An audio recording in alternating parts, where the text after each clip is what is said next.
100 years ago, humanity set forth to populate the moon. This was our first wave of lunar colonization. Greedily, we mined the moon, but our world government had to intervene, limiting lunar operations. The moon was abandoned, left alone. The year is now 2205. Energy and resources have become scarce. We at the Global Union are granting your new corporation an incredible opportunity to take a second leap, to reach the stars. We see the promise in your knowledge and technologies. Extend your reach to new frontiers. Find new resources. Many obstacles may block your way. We believe you will prosper. Let the next race to space begin. Shape the future of our kind. You can lead the way for us all.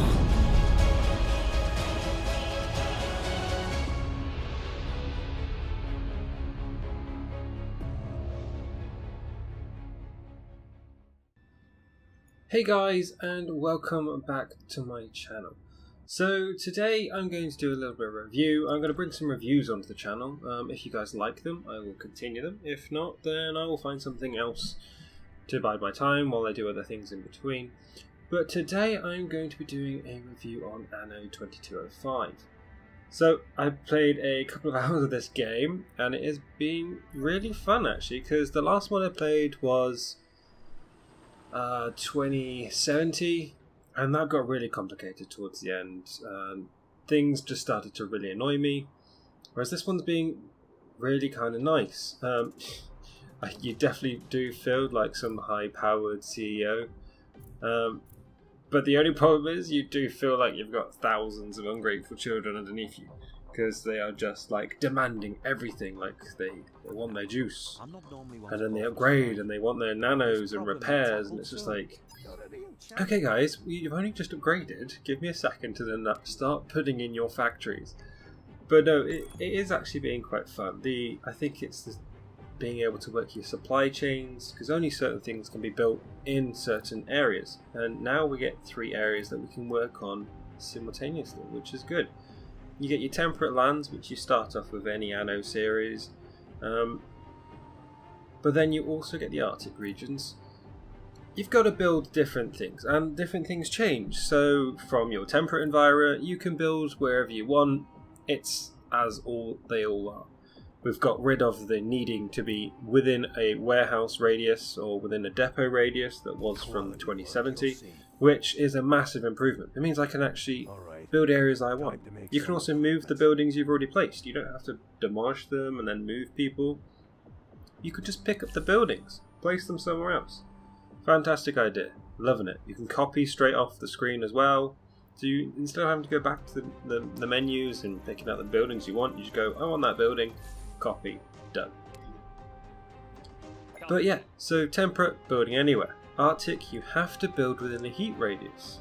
So originally your warehouse gives off a certain radius of heat, and then your factories, they give off heat as well. So you have to build your bases and your houses all within those areas, otherwise it's not habitable. And then of course on the lunar base, you're getting hit by so many meteorites, so you need a good little bit of shielding. So you get these shields that you put up and it protects it from asteroids and that stuff, so you're done. Thanks a lot. So yeah, Anno 05 is like all the other Anno series, fantastic to play. I've always enjoyed them. Yes, there are some bad things in the series, like I got frustrated with 2070 and I just gave up. 2205, yeah, they have changed quite a lot of the systems in it. Alright. Of course, you always start off with the low-wage workers, so they bring yourself in a nice little income, you work your way through, and you get progressively better, so then you get your operators, executives, and eventually your investors. which of course they're giving off so much money, but then they need so much more. They want their fancier food, and they want their gizmos, and it's just high-tech industries everywhere. So you go from just having a couple of food places to feed your workers with rice and stuff like that, and suddenly your city's taken over and you need extra amount of power, and it's just... And you can take over other people's bases and colonies. So if your business gets high enough, you can buy out the other company. They become part of you, you own their territory. So you're not just stuck to 3 areas, you can slowly build yourself up. But it's good. Anytime you want to, you can switch between the 3 as soon as you've got them built up. And yeah, you're just building up, protecting yourself. Everything moves from one place to another, so the 3 different areas have specialist resources that you can build or find or manufacture in those sort of areas, and then you have to shuttle them in between the 3 because, of course, your executives and temperates want something from the Arctic or from the moon, so you need to shuttle them back.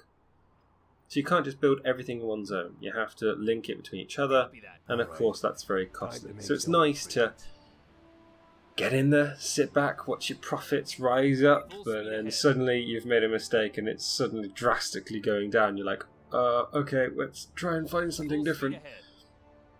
But yeah, so that is the main game. The main concept is as it always is. But then they throw in this sort of mini game on the side.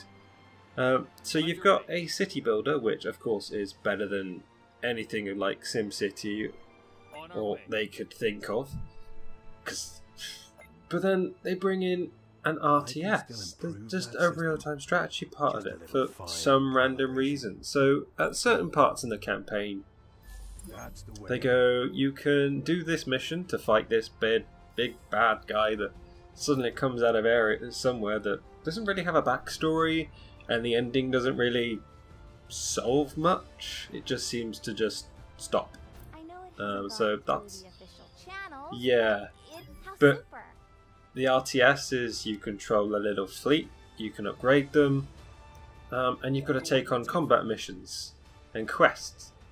But this is all optional. You can do this to get some things like petrochemicals and objects like that, which you need to upgrade your factories and stuff. So instead of building another factory, you can upgrade them. So instead of them working at 200%, they now 100%, they now work at 200%.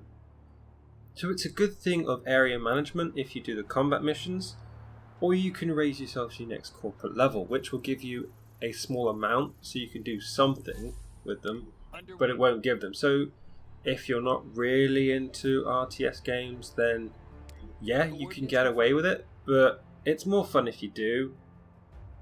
There are ways you can get around the things, and just watching out for the big bad ships, because some of them do just come out of nowhere, and it's just like shockingly like just lose a ship and it's like, oh, this was great. But you can leave them any time, and there are more optional quests inside them. On all 3 of your bases there's optional quests from other people's headquarters, and then you also get little side missions which can help you. So if you choose the first temperate base, you can build the dams that were destroyed, and they will give you 1,000 energy each. So it does take you a while to do these, but there are, you can work on energy.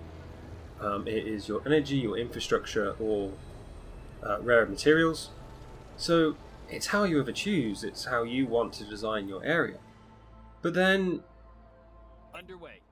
going back to the storyline, it just seems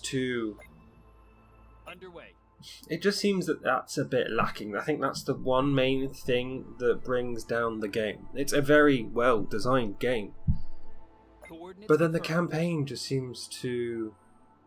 Yeah, it's a very missed opportunity. You just get some random bald guy who apparently used to live on the moon, has now come back, and now wants none of Earth governments and corporations to go back. So you have to defeat him, but by blowing up his ships and taking over his areas. But once you do that, it just seems to go away.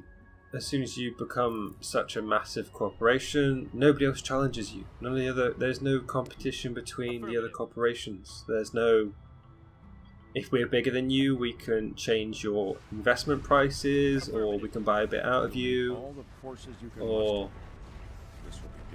we can raise stocks or lower stocks. So if you're trying to sell like iron to the main council, if there is a massive corporation that's got lots of that and then just floods the iron market, it should drop. But there seems none of that. There seems to be no tactics between the corporations until you just become a massive person. So yeah, the plot just seems a bit random. Because yes, you've got the good guys, which are the corporations apparently, and then you got this random bad guy, but you get no sense of closure from finishing the campaign. It just seems, yeah, you defeated the bad guy, now just carry on what you were doing. It's like, okay, but you can't sabotage other corporations, which I would love to do, because there are some that have got some high level energies and they've got some good markets, and I would love to just, even if it was a little side mission, so you could do this little RTS game again, but then sabotage a plant or something like that. So you could, they would drop their iron supply, so iron demand would go through the roof, so you could sell more, and some sort of strat to this would be sort of nice. But overall, I love it. It's a lovely, engaging, strategic city builder and it's got plenty of challenges that you need. It's got plenty of side missions, just in case you get a bit bored of the main game. But yeah, it is definitely a never-ending treadmill of trying to supply these little children that you have, because you can't really call them, your survivors or your people, because they do act like children. It's always like, okay, I have now my iron, I can upgrade. Now I want this and this and this, and it's sometimes you just really wanted to pause them and just go. You can let them automatically upgrade, or you can upgrade themselves, so you can control your population, which is so much nicer than having to go around and upgrade them all bit by bit. You can just leave them to do their own little thing.